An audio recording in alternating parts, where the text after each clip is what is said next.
আপনি মনে হয় যোগ্য ব্যক্তি হিসেবে ওই চেয়ারে বসতে পারেননি, কারণ এই চেয়ারে আপনার থাকার যোগ্য নেই। যদি আপনি যোগ্যতার পরিচয় দিতেন তাহলে এই শিক্ষকদের পাশে এসে দাঁড়িয়ে তাদেরকে সহযোগিতা করতেন, তাদের সুখ দুঃখের কথাগুলো শেয়ার করতেন, তাদের অবস্থান কি সেটা জানতেন, তাহলে জানতেন যে তারা কতটা কষ্ট করে আজ প্রেস ক্লাব চত্বরে অবস্থান করতেছে। এই শিক্ষকরা যে রাষ্ট্রে এসডিজিতে বলা আছে কোনো ব্যক্তিকে পিছিয়ে ফেলে দেশের কোনো সার্বিক উন্নয়ন করা সম্ভব না, তাহলে এই পিছিয়ে পড়া জনগোষ্ঠীর জন্য আপনি কি চিন্তা করেছেন? এই পিছিয়ে পড়া জনগোষ্ঠীর জন্য আপনার কি পরিকল্পনা আছে? আপনি তো জানেন, আপনি দেখেন 2019 শিক্ষা নীতিমালা প্রতিবন্ধী ব্যক্তিদের শিক্ষার জন্য কি বলা আছে। আমার মনে হয় তিনি এই আইনটাও খুলে দেখছেন কিনা আমার সন্দেহ মনে হচ্ছে, কারণ তিনি এই যোগ্য মানুষ না, তিনি তো এটা জানতে পাবেন না, তিনি তো তার কথা শুনতে যাবেন না, তিনি তো শিক্ষকের কথা শুনতে যাবেন না। তিনি চান এটাই যে এই দেশটা যত অস্থিতিশীলতা হবে তত স্বৈরাচারের দোসরেরা এই দেশের একটি মনে করবে যে আমরা স্বাধীনতা মনে হয় যাচ্ছি। আপনার এই স্বপ্ন কখনো বাস্তবায়ন হবে না।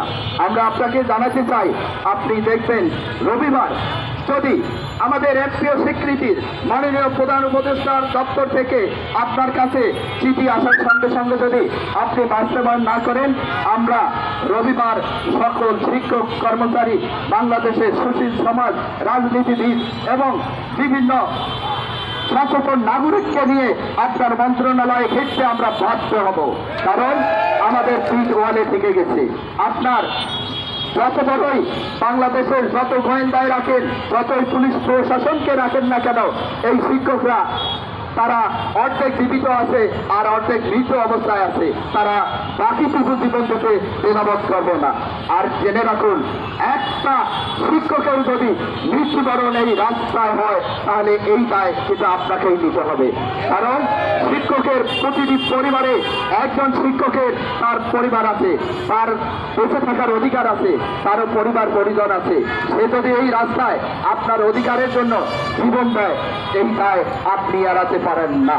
আপনাকে আমি সাবধান করে দিতে চাই, কারণ আমি আমারও সাবধান করে দিতে চাই, আমার একজন শিক্ষক যদি আপনার এই মন্ত্রণালয়ে তাদের অধিকার আদায়ের জন্য এই যুদ্ধের ময়দানে যদি মারা যায়, সম্পূর্ণ দায় আপনাকে নিতে হবে। প্রয়োজনে আপনাকে আমি এই হত্যা মামলার আসামি হিসেবে এই দেশে আপনাকে বিচারিত করার জন্য সকল শিক্ষক সেভাবেই কাজ করবে।